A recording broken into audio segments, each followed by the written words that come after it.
Kami mengucap syukur sekali lagi Tuhan, kalau kami masih diberi kesempatan untuk merayakan sebuah hari yang luar biasa, sebuah lambang pemerintahan baru telah dimulai. Terima kasih Tuhan, siapkan tanah hati kami dengan kebenaran firman-Mu, dan biarkan kebenaran firman-Mu memerdekakan kami. Di dalam nama Tuhan Yesus Kristus, mau berdoa dan mengucap syukur. Haleluya. Amin. Silakan duduk.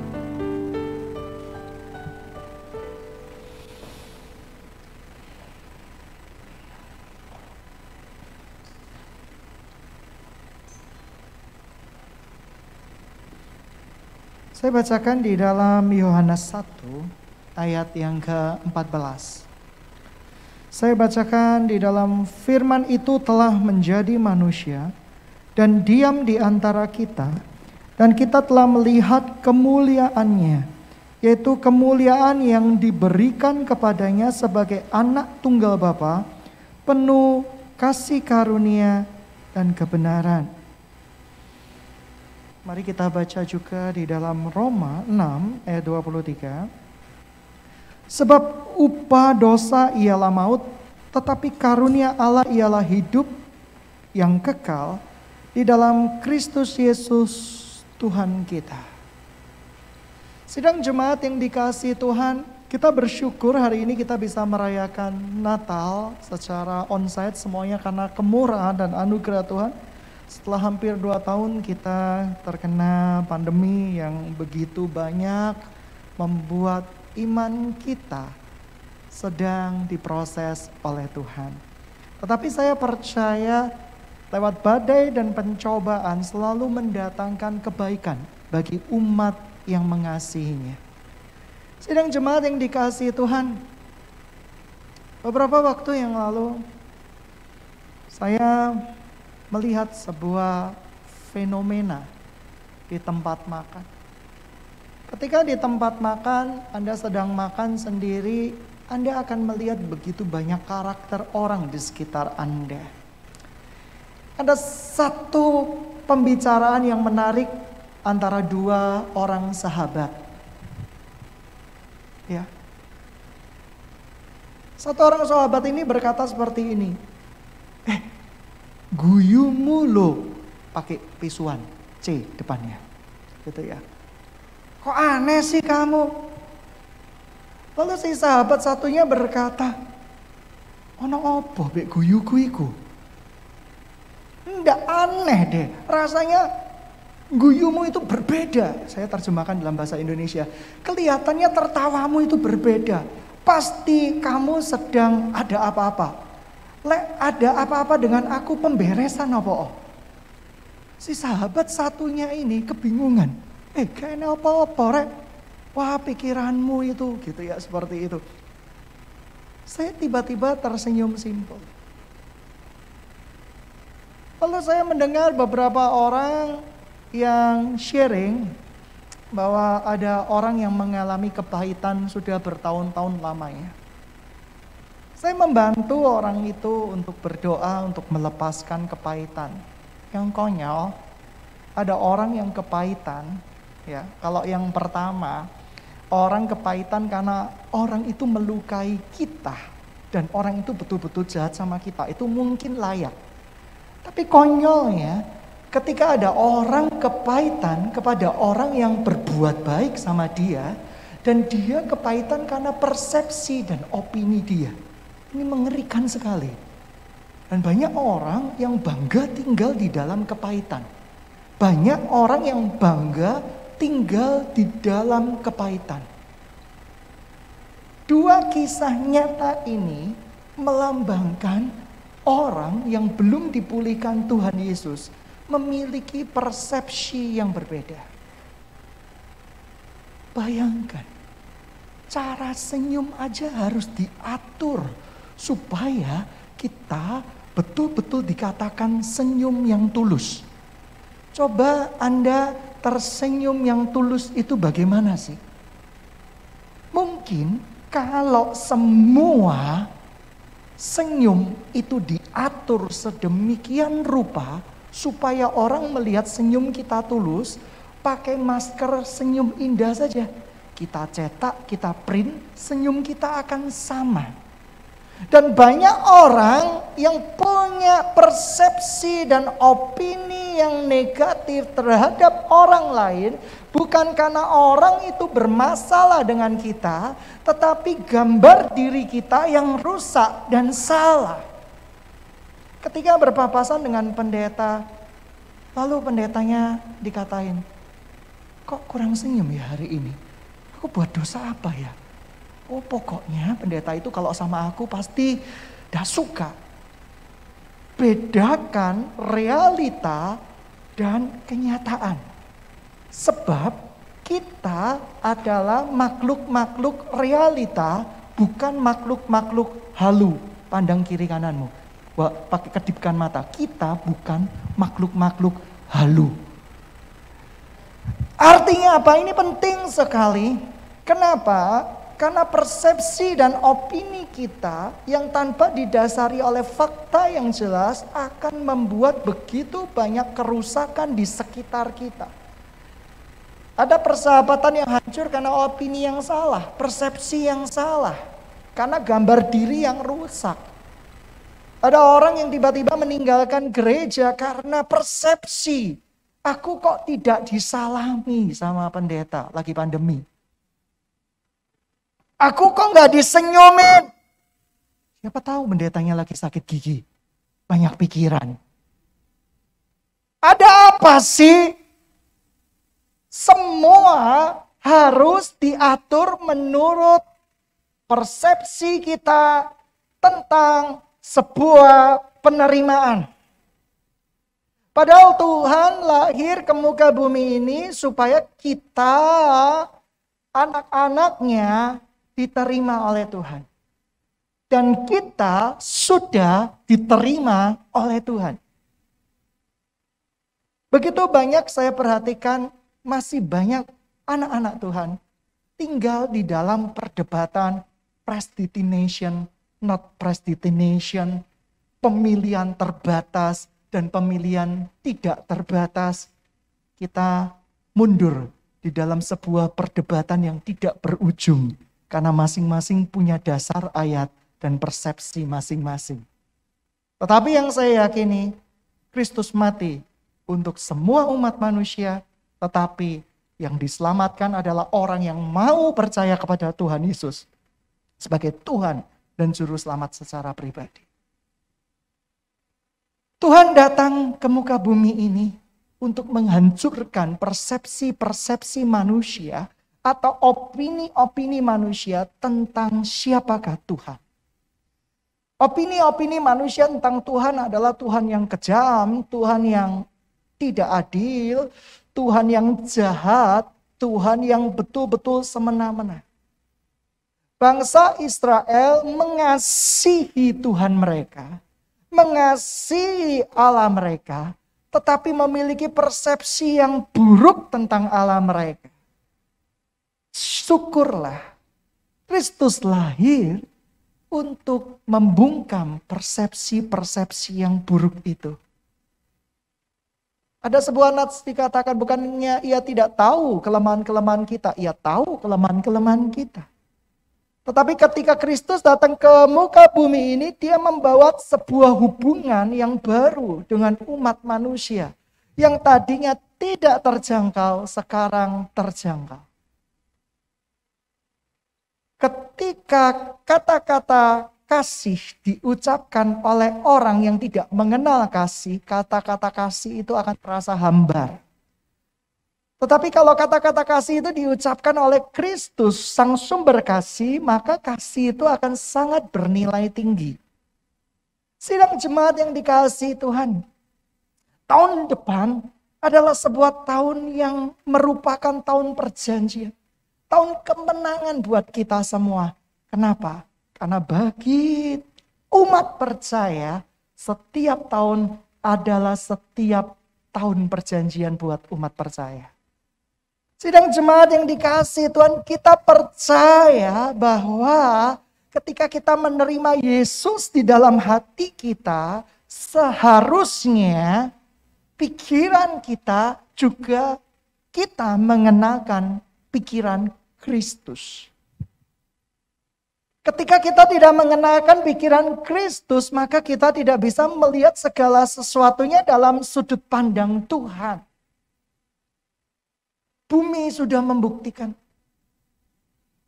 Anak-anak Tuhan yang tidak memiliki hubungan dengan Tuhan, itu akan digilas oleh zaman. Ada abad yang namanya abad kegelapan. Tahun-tahun penuh dengan kengerian. Sebuah tahun di mana, mohon maaf, orang yang suprarohani itu diangkat sebagai pemimpin-pemimpin. Dan orang yang suprarohani ini mengendalikan semua tatanan masyarakat pada waktu itu. Tanpa masyarakat pada waktu itu mengenal Tuhan sendiri. Jadi apa yang dikatakan pemimpin-pemimpin rohani itu merupakan fatwa mati yang tidak bisa diganggu gugat pada waktu itu. Oleh karena itu ada sebuah kejadian yang mengerikan, yaitu wabah pes, yaitu tikus, ya, yang menelan kurang lebih 100 juta jiwa, di mana penduduk dunia pada waktu itu 400 juta jiwa. Artinya 1/4 mati karena wabah. Karena apa? Karena mereka terlalu percaya dengan pemimpin-pemimpin suprarohani. Dan sedangkan pemimpin-pemimpin suprarohani ini tidak memberikan kesempatan bahwa Tuhan juga bertumbuh. Tuhan juga menumbuhkan ilmu pengetahuan. Karena pada waktu itu vaksin, pada waktu itu obat-obatan semuanya tidak ada. Oleh karena itu ketika di dalam pelayanan saya selalu berkata bahwa Tuhan bisa bekerja lewat dokter, Tuhan bisa bekerja lewat siapapun kecuali dukun. Tuhan bisa bekerja lewat siapapun, lewat hamba Tuhan dan lewat apapun. Karena Tuhan juga bekerja lewat ilmu pengetahuan. Tetapi Tuhan berkuasa atas ilmu pengetahuan itu, dan ilmu pengetahuan itu akan membuat kita semakin mengenal Tuhan. Ilmu pengetahuan berbicara tentang arkeologi. Ketika diselidiki Tuhan Yesus memang betul-betul telah datang, itu menumbuhkan iman kita. Ilmu pengetahuan dicari lagi, kubur Yesus kosong, membuktikan dia sudah bangkit. Ilmu pengetahuan berkembang lagi, ternyata tepat yang dikatakan oleh Alkitab. Jadi saya percaya Alkitab ini menguasai ilmu pengetahuan. Alkitab ini tidak lekang oleh zaman. Sidang jemaat yang dikasihi Tuhan, Natal di tahun ini hendaknya Tuhan mengubah semua persepsi hati kita menjadi persepsi Kristus. Cara pandang Kristus. Janganlah engkau hidup seperti orang dunia yang mudah judgment orang karena senyuman orang. Orang itu tidak menunjukkan gigi, orang itu matanya tidak fokus kepada kamu, orang itu tidak menjawab WA kamu dengan tepat waktu. Lalu kita beropini ria dan mengembangkan opini di pikiran kita menjadi sebuah cerita dan narasi yang menyenangkan hatimu, yang malah melukai hatimu. Sidang jemaat yang dikasihi Tuhan, iblis itu berbicara di area pikiran. Banyak orang yang meninggalkan gereja Tuhan, banyak orang yang meninggalkan janji-janji Tuhan karena opini dan persepsi mereka yang rusak tentang cara kerja Tuhan. Mereka pikir kalau ikut ladang Tuhan yaitu mereka akan menyanyi seumur hidup seperti hari Minggu. Mereka menyangka bahwa surga itu nyanyi terus tanpa henti, unlimited. Lalu orang-orang, anak kecil, saya pernah ditanya anak saya yang paling kecil. Kalau gitu surga itu nyanyi-nyanyi toh, enggak kesel ya? Enggak capek ya?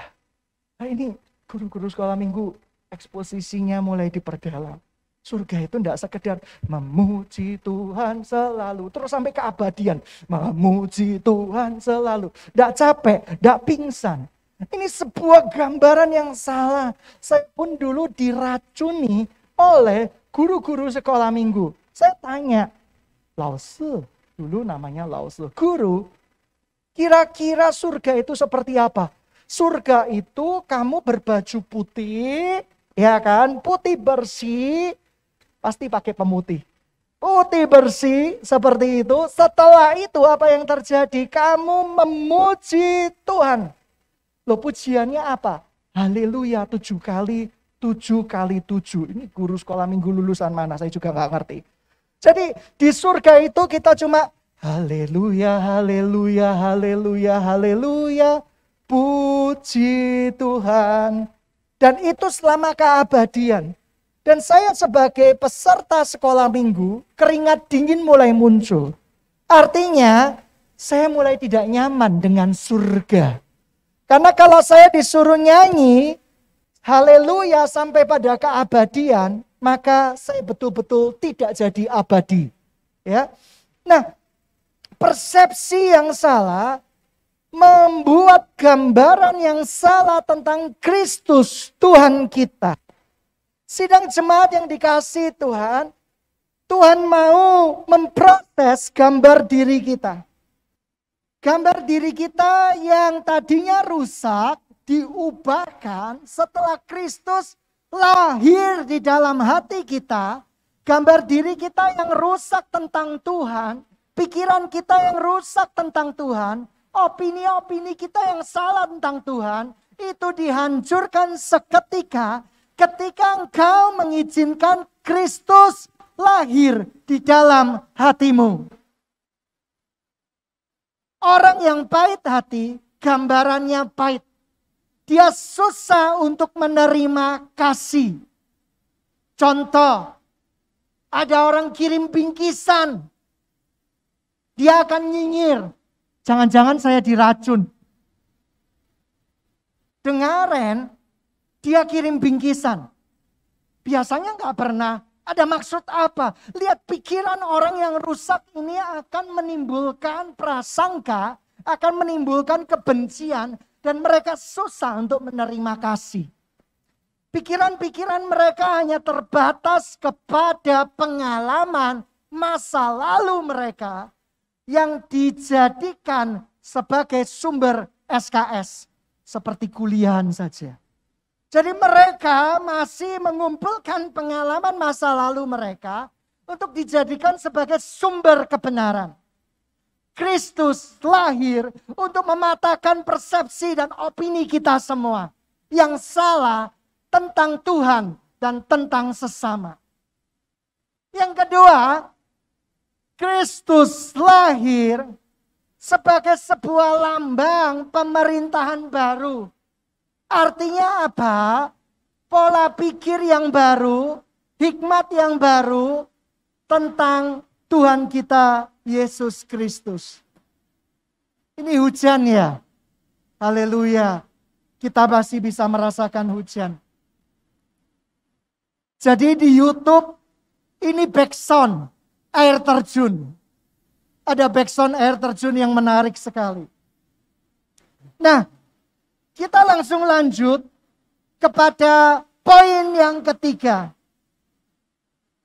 Kristus lahir di hati kita yang pertama untuk mengubah persepsi kita, ya, tentang siapa Tuhan kita. Yang kedua, Kristus lahir di hati kita untuk mengubah pikiran kita ke depan. Tatanan pemerintahan baru telah diberikan. Lambang pemerintahan bukan di pikiran kita lagi, melainkan di dalam nama Tuhan Yesus Kristus. Tuhan, hujan berhenti di dalam nama Tuhan Yesus Kristus. Nah, lanjut. Yang berikutnya, yang ketiga. Oleh karena itu, sidang jemaat yang dikasihi Tuhan, ketika Kristus sudah memerintah hati kita, Kristus memerintah pikiran kita, maka segala sesuatunya kita harus tanya sama Tuhan. Tanya sama Tuhan itu bukan menunjukkan kerohanian yang supra, tetapi menunjukkan sebuah hubungan dengan Tuhan. Contoh, aku mau kuliah di mana? Sudah tanya Tuhan belum? Tuhan, aku pelayanan ditempatkan di mana? Sudah tanya Tuhan belum? Tuhan, aku rindu melayani-Mu Tuhan. Sudah tanya Tuhan belum? Kita seringkali susah untuk bertanya kepada Tuhan. Karena takut jawabannya tidak sesuai dengan pikiran dan kemauan kita. Seringkali kita demikian. Kita takut berdoa kepada Tuhan. Takut kalau jawabannya tidak sesuai dengan pikiran kita. Saya seringkali menanamkan ini kepada anak-anak. Sudahkah Anda bertanya kepada Tuhan? Tidak sesuatu yang kelihatannya rohani, pasti rohani. Tidak sesuatu yang kelihatannya tidak rohani, pasti rohani juga. Tidak sesuatu yang tidak rohani, pasti tidak rohani. Jadi semua banyak kemungkinan. Oleh karena itu sidang jemaat yang dikasihi Tuhan, sudahkah Kristus mengubah persepsi kita? Sudahkah Kristus memerintah di hati kita? Kalau ini sudahkah Anda bertanya kepada Tuhan kemanapun Anda akan melangkah dan kemanapun Anda akan melayani? Karena hidup ini kesempatan yang sangat terbatas, saudara-saudari. Bapak Ibu yang dikasihi Tuhan, waktu terus berlalu dan tanpa sadari kita sudah kehilangan banyak kesempatan untuk melayani Kristus Tuhan kita. Dulu saya berpikir, sebelum saya jadi hamba Tuhan, saya berpikir pelayanan bisa di mana saja. Itu yang saya selalu garis bawahi. Pelayanan bisa di mana saja. Dan ketika saya tanya sama Tuhan, Tuhan, apa langkah-langkah ke depan hidup saya? Pada waktu lulus kuliah, saya berharap dapat jawaban dari Tuhan, anakku, kau kuperintahkan untuk membuat perusahaan-perusahaan besar dengan ribuan dan jutaan orang yang akan bekerja di dalamnya. Aku akan memberkati engkau sampai berlimpah-limpah. Engkau akan mempunyai kekayaan minimal setengahnya dari kekayaan Salomo. Itu yang saya ingin dengar. Dan setiap kali saya berusaha ingin dengar itu, tetapi panggilan Tuhan itu selalu merobek-robek hati saya. Tuhan selalu berkata, engkau Daniel, ikutlah aku. Kemana Tuhan? Aku ingin tahu padang rumput mana yang menyenangkan hatiku. Tetapi Tuhan berkata, ikutlah aku. Pada waktu Tuhan berkata seperti itu, Tuhan tidak kasih visi ya.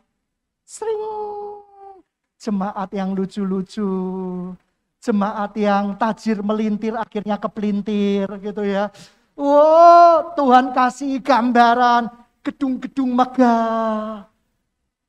Ya, Tuhan kasih gambaran mobil Mercy, mobil pokoknya yang mewah-mewah seperti itu. Tuhan tidak ngasih gambaran itu. Ketika saya bertanya sama Tuhan, Tuhan apa yang kamu mau aku lakukan? Tuhan memberikan sebuah gambaran hitam. Dan saya bingung. Berarti gelap dong Tuhan. Tapi di kegelapan itu saya melihat tangan Tuhan. Itu salah satu puisi yang saya tulis dan akhirnya menjadi sebuah lagu. Saya kadang nggak tahu kemana Tuhan bawa saya. Tetapi saya percaya jejak kaki Tuhan itu yang ditinggalkan untuk saya itu sempurna. Kadang Tuhan menggenggam saya di dalam kegelapan. Saya nggak bisa melihat ke kiri ke kanan supaya itu tidak menakutkan saya. Ketika saya berpegang teguh sama Tuhan, saya berpegang pada tangan Tuhan, saya tahu bimbingannya dan tuntunannya sempurna.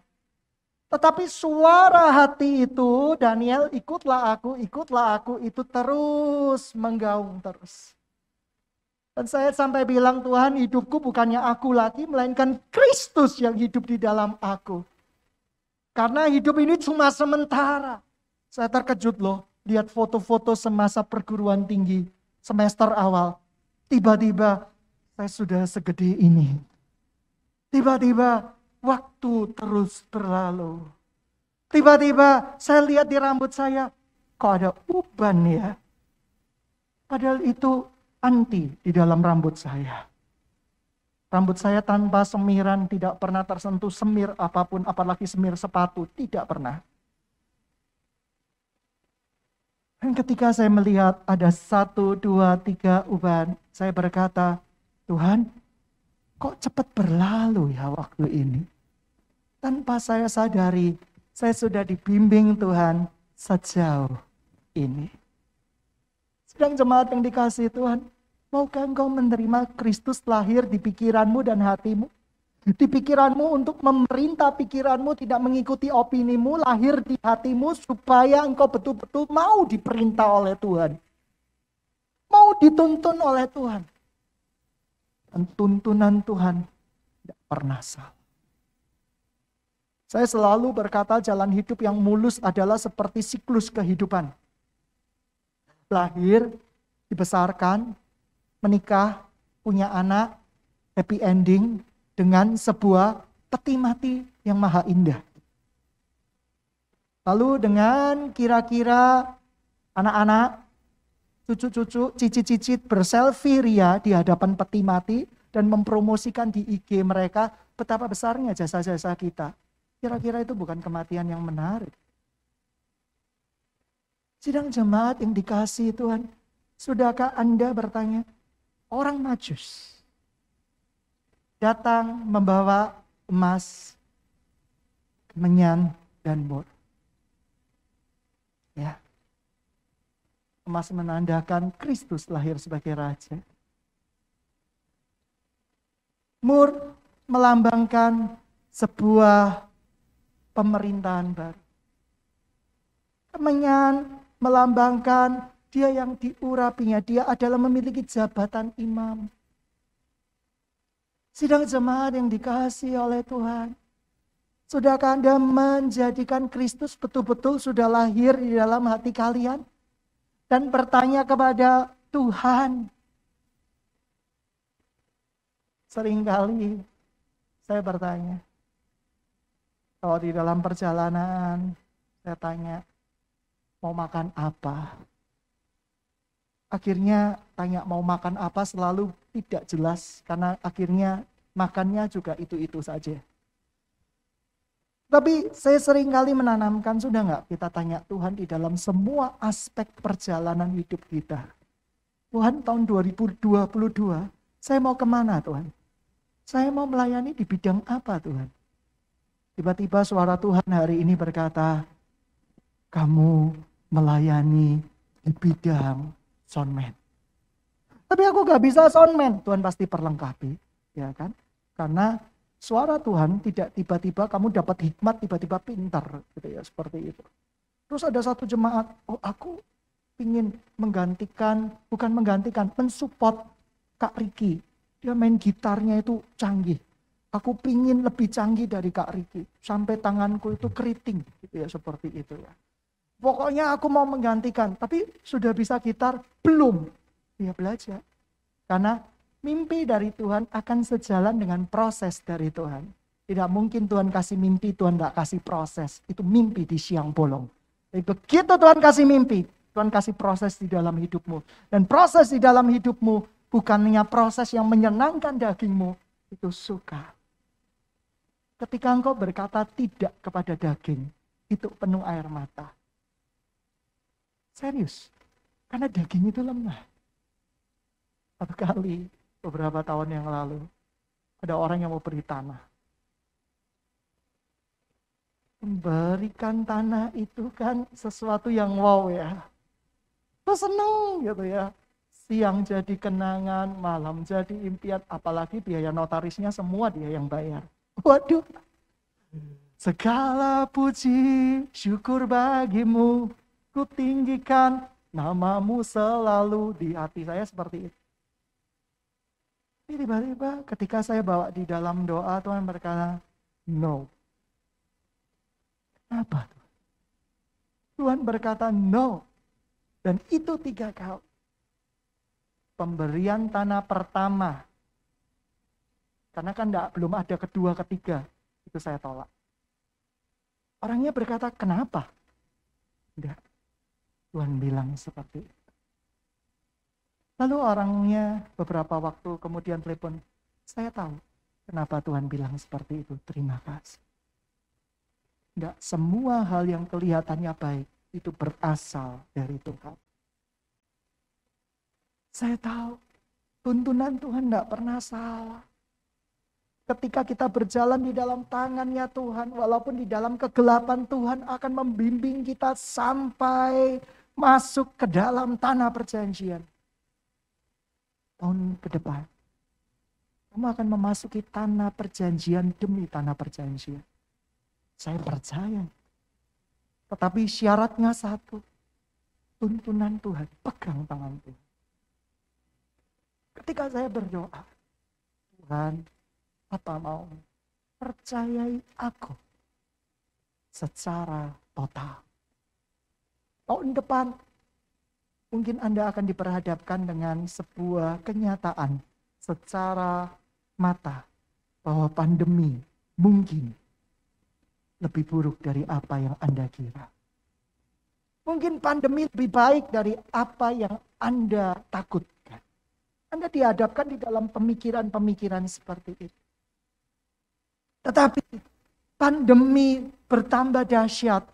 Ada gelombang-gelombang baru. Atau pandemi habis sama sekali. Peduli amat. Yang penting Tuhan menuntun kita. Laut Merah pun dibelah Tuhan. Apalagi cuma pandemi. Dia bukan membuka jalan, dia membuat jalan. Membuka jalan artinya jalan itu sudah ada sebelumnya terus dibuka. Tapi Tuhan kita adalah membuat jalan baru. Laut Merah artinya Tuhan membuat jalan baru, sebelumnya belum ada jalan itu. Tapi dia perintahkan angin berhembus dengan kencang. Dan akhirnya orang-orang Israel keluar dari tanah Mesir, tanah perbudakan. Saya tidak bisa bayangkan kan ya. Kalau kita ini orang-orang Israel, kita semua, coba Anda bayangkan. Kita semua di tepian. Bangkit berdiri, bangkit berdiri. Bangkit berdiri. Bangkit berdiri supaya lemaknya terbakar. Semaknya lemak terbakar. Ya seperti itu. Coba lihatlah di depan. Ini Laut Merah. Bayangkan. Bayangkan. Ya, saya tidak menghipnotis Anda loh ya. Visualisasikan. Ini Laut Merah.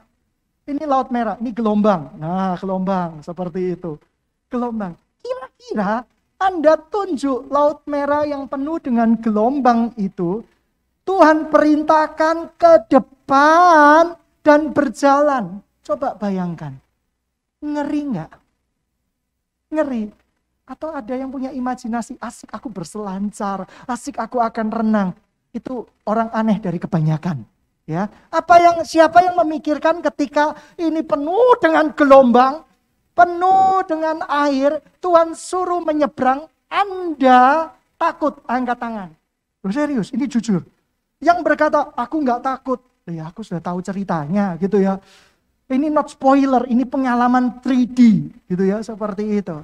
Nah, ketika kita melihat ini Laut Merah dan tidak ada jalan sama sekali, kita akan penuh dengan ketakutan. Tetapi coba sekarang angkat kedua tanganmu tinggi-tinggi. Ini serius.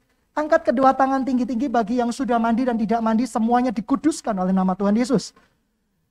Ya, pandang ke depan, pejamkan mata. Terus dengerin suara Tuhan. Aku akan menuntunmu. Berjalanlah. Duduk sekarang. Haleluya. Kita perlu memejamkan mata kita, melihat dengan mata iman kita, tantangan ke depan, badai ke depan, itu pasti bisa kita lalui, bahkan kita masuk di dalam tanah perjanjian. Tidak semua orang berani menutup mata. Tidak semua orang berani menutup mata. Mereka itu lebih berani membuka mata dan tenggelam di dalam ketakutan-ketakutannya. Banyak orang mengumpulkan ahli-ahli nujum. Tahun depan itu ya apa ya?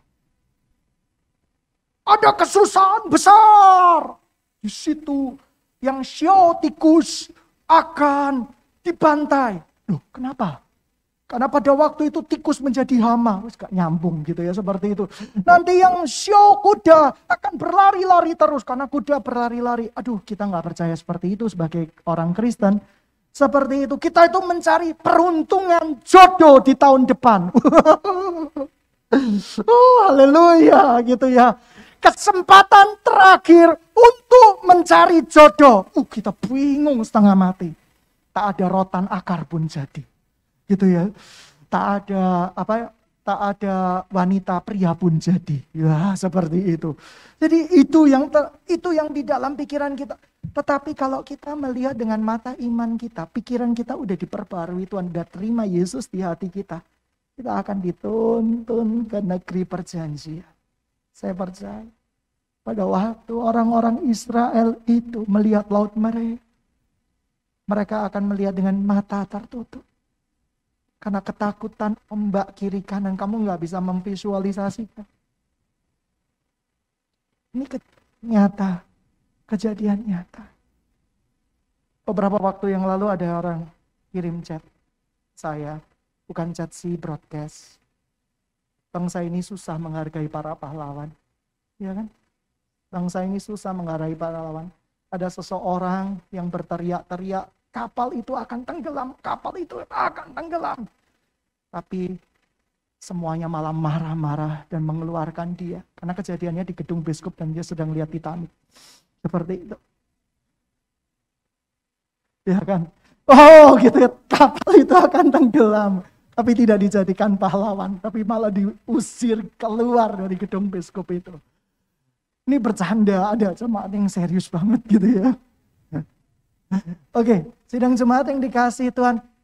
Saya percaya mereka penuh dengan ketakutan. Ketika kita mengalami langsung ombak di kiri, ombak di kanan. Apakah kamu akan tetap bernyanyi-nyanyi?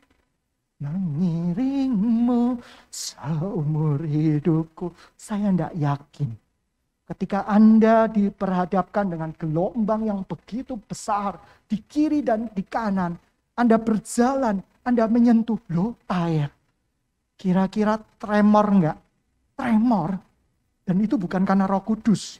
Tremor. Gitu ya, seperti itu. Disentuh lagi, ini air beneran ini. Mereka mungkin akan bergandengan tangan. Mungkin mereka itu pegang pundak orang yang di depannya dan berjalan memasuki tanah perjanjian. Tidak mudah. Masuk tanah perjanjian selalu ada laut merah di dalam kehidupan Anda. Anda kelihatannya tidak ada pengharapan. Anda kelihatannya sudah putus asa. Dan tolong, berpikirlah sehat ketika Anda putus asa. Kristus masih berkuasa atas hidup Anda. Sidang jemaat yang dikasihi Tuhan, tahun depan adalah tahun di mana tanah perjanjian telah disediakan buat kau dan saya. Tahun-tahun mendatang adalah tahun-tahun di mana janji Tuhan itu ya dan amin. Dia tidak pernah melupakan perbuatan tangannya. Apa yang harus kita lakukan? Merem, tutup mata, banyak doa. Karena kita akan melewati dengan penuh dengan kemenangan. Lebih daripada apa yang kita bayangkan sebelumnya. Laut merah terbuka ketika Musa mengangkat tangan, terbuka. Tahun depan, mulai dari Januari sampai 365 hari, kita baca dari kitab Matius terlebih dahulu sampai selesai kitab Wahyu, 1 hari 4 pasal. Semua jemaat membaca Alkitab 4 pasal tiap hari atau 7 pasal tiap hari. Harus sampai 365 hari menyelesaikan Alkitab penuh. Loh, kalau sudah selesai, baca terus. Karena kita perlu makanan rohani untuk bisa melihat apa yang tidak kita lihat. Kalau kamu makan wortel, makan makanan jasmani, minusmu mungkin akan berkurang sedikit.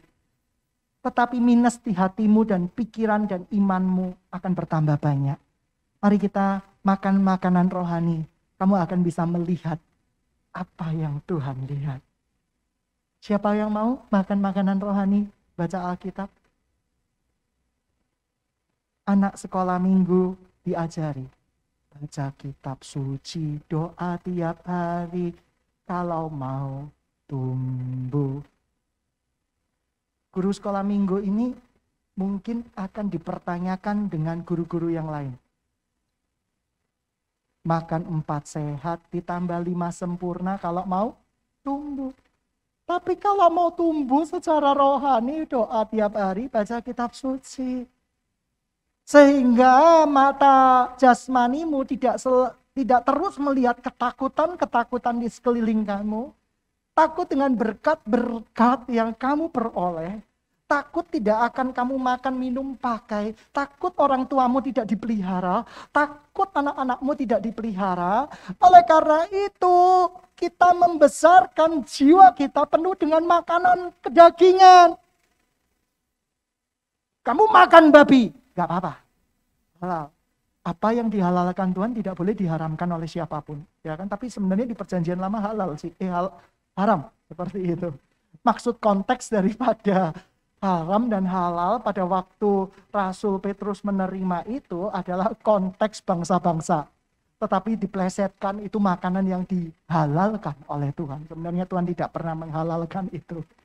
Ya, itu konteksnya bangsa-bangsa. Tetapi boleh nggak orang Kristen makan babi? Ya, karena ada ayatnya yang sudah dikuduskan, ya enggak apa-apa, dikuduskan dulu ya, seperti itu. Tuhan, lemak dan sakit penyakitnya untuk temanku saja. Ini untuk aku. Ya, seperti itu. Haleluya. Jadi kita makan dengan penuh rasa ucapan syukur. Sampai jatuh gitu ya, seperti itu. Ya, dia pasti membayangkan sate babi dan semua yang berbentuk babi-babi. Nah, sidang jemaat yang dikasihi Tuhan, ketika kita memakan babi, memakan makanan yang kolesterol, mungkin bisa menyerang syaraf mata kita. Syaraf mata kita kabur. Atau kalau kita makan makanan yang sehat, mata kita semakin terang. Demikian juga kalau kita makan makanan jasmani, rohani, iman kita akan terang. Tuhan sudah menuntun kita sejauh ini. Tuhan tidak bakal meninggalkan. Tuhan tidak bakal ghosting. Kayak pacarmu aja suka ghosting. Gitu ya, seperti itu. Tuhan tidak akan ghosting. Dia tuntun kau. Melayaniku. Ya Tuhan, aku melayanimu. Oke, pegang tanganku. Setelah kau dipimpin setengah jalan, Tuhan tiba-tiba bilang, ting, selamat berjalan sendiri. Tidak pernah seperti itu. Tuhan tidak pernah tinggalkan kita. Sampai selama-lamanya. Dan tidak pernah tinggalkan kita. Oleh karena itu dengan iman kita akan memasuki tahun baru ke depan. Tahun di mana tanah perjanjian sudah di depan mata. Dan saya percaya janji Tuhan dia dan amin buat kita semua. Tanya Tuhan. Jangan tanya kepada siapapun. Rasul Paulus berkata, untuk semua perkara aku tidak mau minta pertimbangan siapapun. Ya, seringkali kita meminta pertimbangan orang-orang yang kita cintai. Ayah kita, ibu kita, sahabat-sahabat kita, semua orang di sekeliling kita. Tapi pandangan mereka belum tentu sama dengan pandangan Tuhan loh. Kita pasti harus bertanya sama Tuhan. Bagaimana? Tanya sama Tuhan. Baca kitab suci, doa tiap hari, kamu mau tumbuh. Dagingmu akan dihancurkan. Dan yang terakhir, sidang jemaat yang dikasihi Tuhan. Ketika menerima Yesus, pada perayaan Natal yang sebelumnya saya sudah katakan, Yesus itu harta yang berharga buat kita. Tapi ketika Anda menjadikan Yesus ya sebagai center dan satu-satunya harta yang tidak ternilai, yang seperti perumpamaan mutiara yang berharga, kamu rela melepaskan segala-galanya untuk mengikut Yesus, maka Tuhan tidak akan pernah membuat janjinya itu diam dan tidak terjadi di dalam hidupmu. Dia akan mengerjakan kerinduannya di dalam hidupmu. Karena engkau sudah menjadikan Yesus harta yang tidak ternilai. Seperti perumpamaan mutiara yang berharga. Kamu mencari mutiara itu sungguh-sungguh dan melepaskan semua yang lain. Hidupmu akan luar biasa. Sudahkah engkau menerima Yesus di hatimu? Sudahkah engkau menjadikan Yesus menjadi harta yang terutama di hatimu? Sudahkah? Mari saya minta pemain musik maju ke depan. Ya, palungannya sudah kosong. Ya.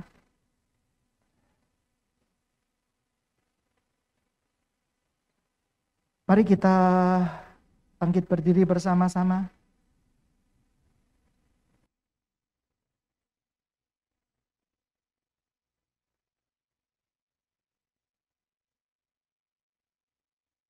Kita banyak menyembah Tuhan hari ini. Lebih dari segalanya, ku ingin Kau Tuhan. Emas, perak, dan permata, tiada artinya.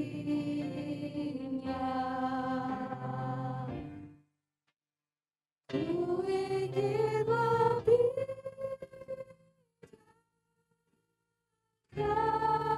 bersekutu denganmu.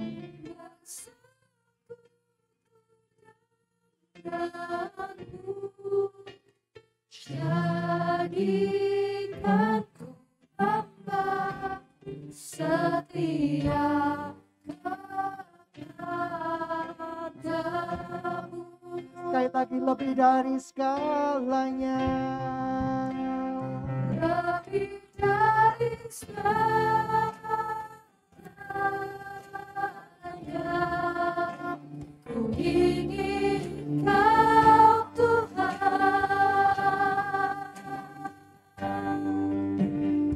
Emas, perak, dan permata,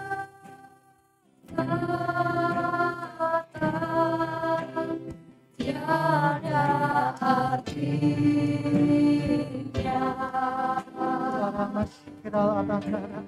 Ku ingin lebih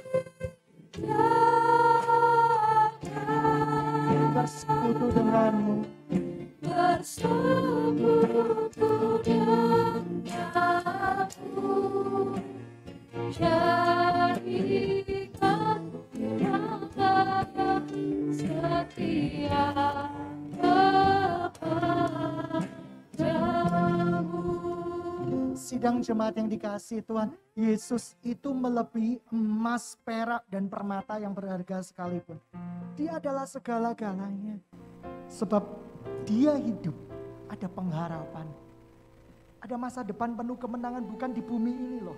Tetapi bumi yang baru, langit yang baru, surga yang kekal. Kita punya nama di sana. Oleh karena itu jangan khawatir, jangan cemas. Bumi ini cuma sementara. Dunia ini akan dikuasai dengan segala keinginannya bagi orang-orang yang tidak mengenal Tuhan. Bagi orang-orang yang tidak mengenal Tuhan, kami dianggap bodoh karena melewatkan begitu banyak kesempatan yang dunia berikan di dalam kehidupan kami. Tapi apa yang dianggap bodoh bagi bumi ini dipilih Allah untuk mempermalukan hikmat-hikmat orang yang paling berhikmat sekalipun. Karena nyata sekarang bahwa di dalam Kristus adalah puncak pemenuhan dan kepenuhan segala sesuatu. Siapakah pada Natal hari ini mau berkata, Yesus engkau harta yang berharga. Yesus engkau segalanya. Kalau engkau mau menjadikan Yesus segalanya, beranikah engkau berkata, Tuhan ambil kehidupanku. Tak mudah loh. Kadang kita ingin hidup apa yang kita ingin hidupi.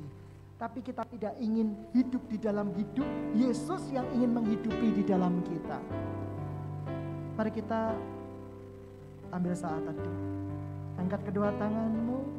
Take my soul, take my sin, take my life.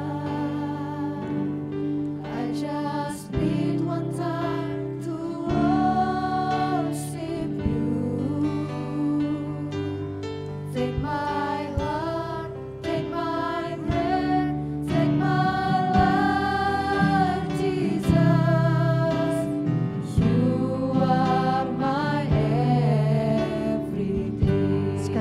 doa kami. Take my soul, take my sin, take my life. I just need one time to worship you. Take my heart, take my breath, take my life, Jesus. You are my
lagi sidang jemaat yang dikasihi Tuhan, beranikah Anda berkata ini kepada Tuhan?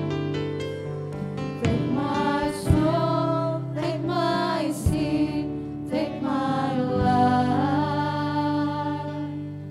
I just need one time to worship you. Take my heart, take my breath, take my life, Jesus.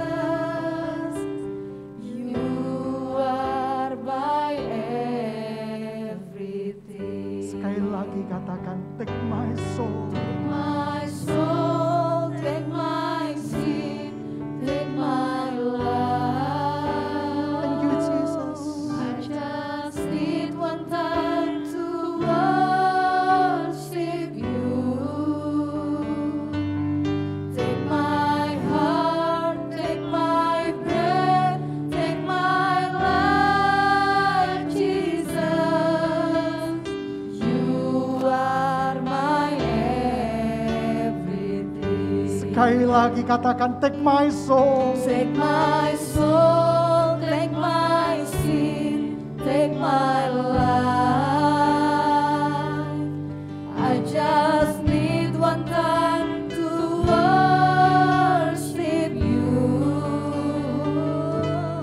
Take my heart, take my breath, take my life, Jesus.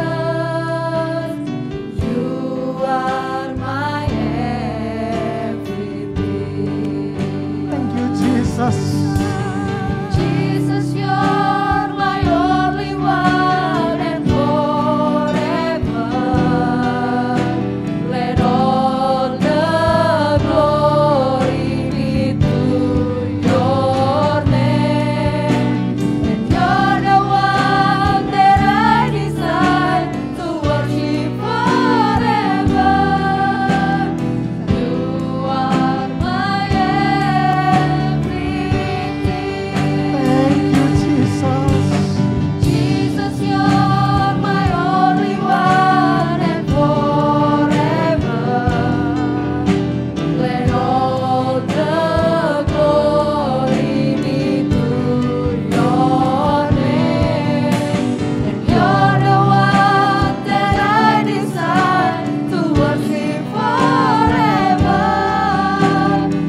tidak ternilai.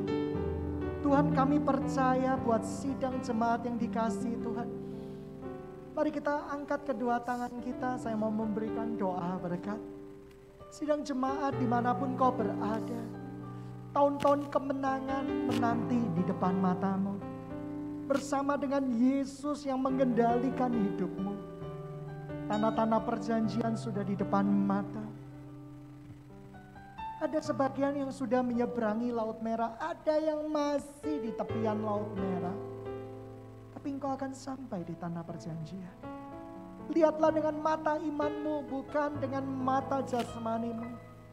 Sebab tuntunan Tuhan tidak pernah salah di dalam kehidupanmu. Setiap ketakutan, setiap kecemasanmu, serahkan di dalam nama Tuhan Yesus Kristus. Dia pengendali jiwamu, dia pemelihara jiwamu. Oleh karena itu sidang jemaat yang dikasihi Tuhan, biarkan kau diberkati di dalam nama Bapa, Putra dan Roh Kudus. Seluruh perjalanan hidupmu menyenangkan hati Tuhan. Seisi keluargamu diberkati dan dilindungi oleh Tuhan Yesus. Tuhan tidak akan pernah salah memilih umat perjanjiannya. Pergi, jadikan semua bangsa murid Kristus, baptis mereka atas nama Bapa, Putra dan Roh Kudus. Tuhan akan senantiasa menyertai kita. Sebab engkau jemaat yang rasuli, rahmani dan rajani. Terima kasih. Di dalam nama Tuhan Yesus Kristus, hamba-Mu berdoa dan diberkati semua jemaat yang menerima berkat-berkat dari Engkau. Yang menerima berkat-berkat dari Tuhan Yesus, sama-sama katakan amin. Sidang Jemaat CMC dimanapun Anda berada, saya percaya tema Natal tahun ini adalah Kristus sebagai hadiah yang terindah, Kristus sebagai harta yang tidak ternilai. Saya percaya jikalau kita menjadikan Kristus sebagai harta yang tidak ternilai di dalam kehidupan kita, maka kita dimampukan untuk mengatasi segala persoalan. Tahun depan adalah tahun yang penuh kemenangan bagi orang yang percaya dan mengasihi Tuhan. Kita tidak akan pernah dibiarkan sendiri. Kita selalu akan dibiarkan menang mengatasi segala permasalahan dan kehidupan kita. Sebab bersama Yesus semua mimpi, harapan yang di dalam Kristus Yesus semuanya akan menjadi indah pada waktunya. Kami sekeluarga besar Daniel Hadi Sutanto mengucapkan Selamat Hari Natal dan Tahun Baru. Tuhan Yesus memberkati.